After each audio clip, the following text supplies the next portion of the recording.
hard to believe he's really gone, Michael said as he set his foot down on the creaky step up to the attic. Yeah. Seems like just yesterday he was telling us to stop running inside, Jen said, scratching her arm. Michael stuck his neck up and looked around the attic above him. Can't really see anything, Michael said as he slipped his phone out of the pocket and into the palm. He turned the flashlight on and shined it around the attic. He saw a string light and set his phone down, flashlight up, on the wooden planks. He climbed up. Jen watched as her brother disappeared into the darkness of the room above her.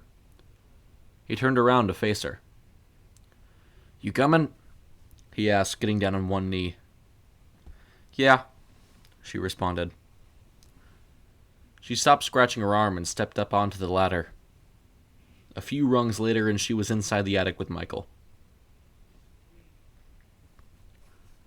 Michael picked up the phone and walked towards the string light. Reaching it, he pulled down on it and the bulb awoke for the first time in years.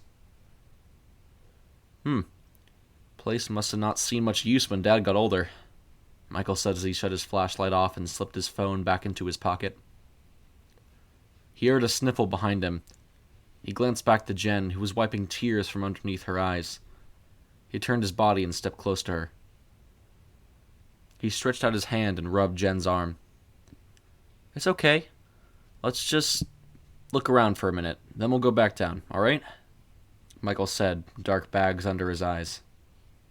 Jen nodded in response, too choked up to speak without crying more. Michael took his arm away and turned back to the cluttered attic. He walked forward a few paces before stopping at a small wooden crate. He got down on one knee to investigate it. On top of it were several file folders and pieces of paper. There was a phone number that was repeated across quite a few of them. The phrase, "the frequency," appeared several times across several papers. He stuffed one with the number into his pocket and slid the rest off the crate. He popped the lid off and opened it up.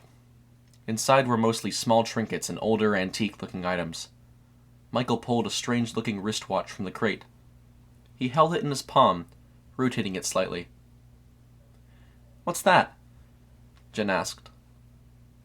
"A wristwatch, says, Volmir on it," Michael replied. Why does that sound familiar?" she asked. "Here, take a look, you might remember," Michael said as he handed Jen the watch.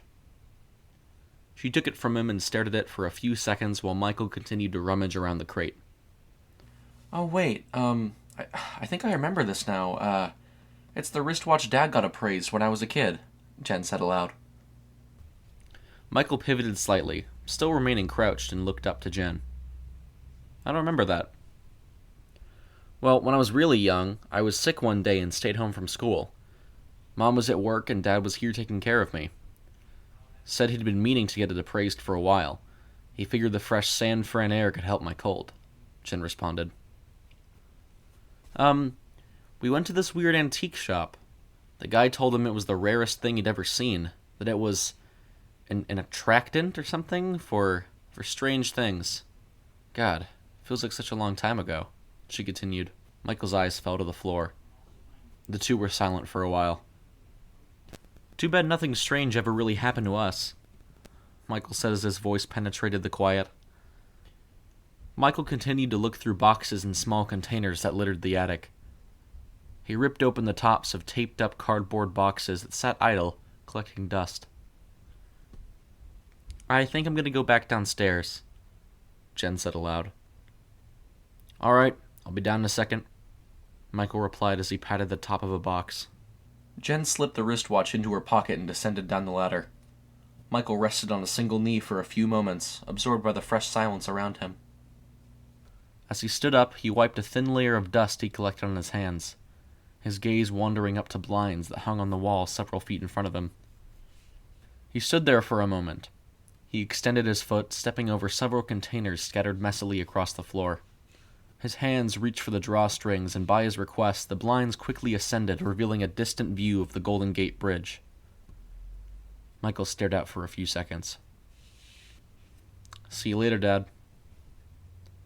He turned away and stepped over the clutter, moving towards the ladder that led downstairs.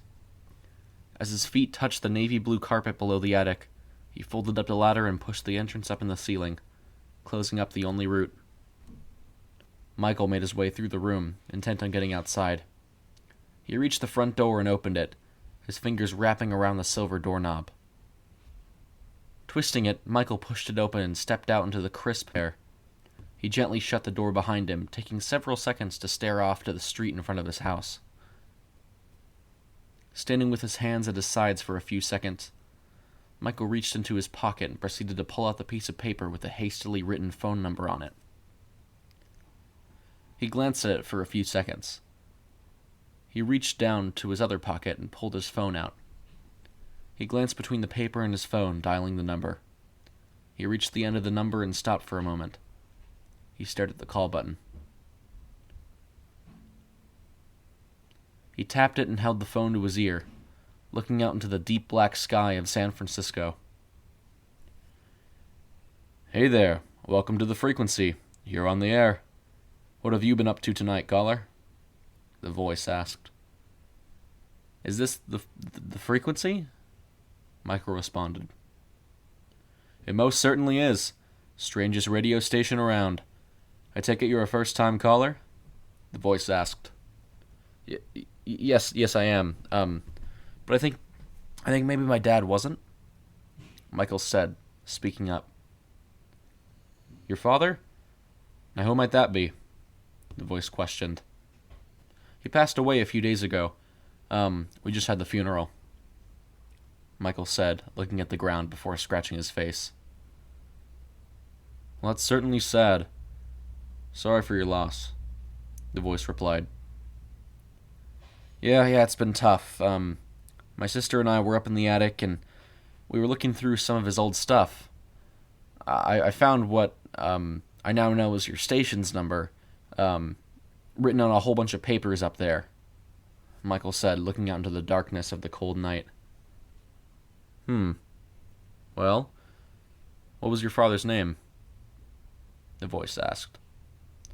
Michael's eyes opened wider, and the cold air seeped into his eyelids. "His name was George." George. Hold on a second," the voice said through Michael's phone speaker. Michael hadn't had much time alone to confront the newfound absence of his father yet. He felt a tightening sensation roll through his body, a physical representation of him coming to terms with it, he internally proposed. A few minutes passed as Michael stood in the oddly comforting silence. "You still there?" the voice asked through the phone. "Yeah." "I just looked through my record of callers, and there was a George that called in a few months ago." "Oh, okay, great, thank you." "You're welcome, and, sorry about your dad." "Thanks," Michael said quietly as he hung up. He stood idle, staring into the dark San Fran night sky. His attention jumped to the door beside him as he heard it open. He turned to see his sister stepping outside. She closed the door behind her. She rubbed her arm, her black coat shifting up and down as her hand moved over it. "Hey, how's it going out here?" Jen asked, feigning a gentle smile. "About as good as you think." "Who called?" she asked. "Oh, I called the number I found up in the attic. Kinda surprised it connected me with who the paper said would have it," Michael answered. "Who was it?" It was a radio station.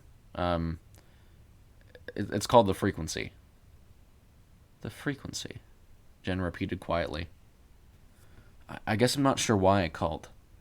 Guy on the other end told me Dad hadn't called a few months back. Maybe I just felt like I could be closer to Dad again, in some way," Michael said, shifting his focus back into the sky.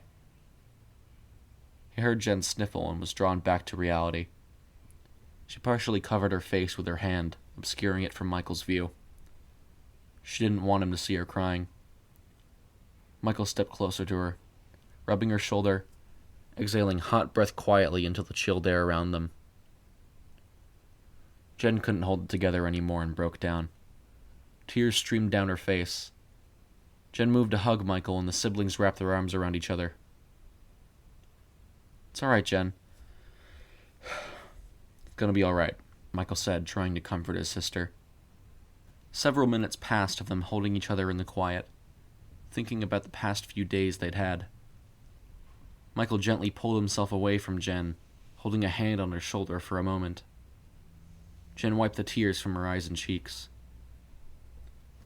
"Hey, do you still have that wristwatch?" Michael asked. Jen nodded and slipped her hand into her jacket pocket. She pulled out the watch and handed it to Michael. He held it in his fingers. The hands were moving. The watch was functional. "Was this working earlier?" Michael asked. I don't know," Jen responded. Michael stared at the reinvigorated timepiece. "Why don't we head back inside?" Michael suggested, looking back up to Jen. "Yeah," Jen said, choked up. Jen twisted open the door, and the two stepped back inside, out of the night. Michael glanced at the wristwatch once more. He focused on its quiet ticking, drowning out the other noises in the room. There was a strange energy attached to this watch. He didn't know how or what it was, but he could feel something. It felt oddly powerful in his hand. Shaking off his thoughts, he slipped it in his pocket. He walked over to the couch to be with the rest of his family.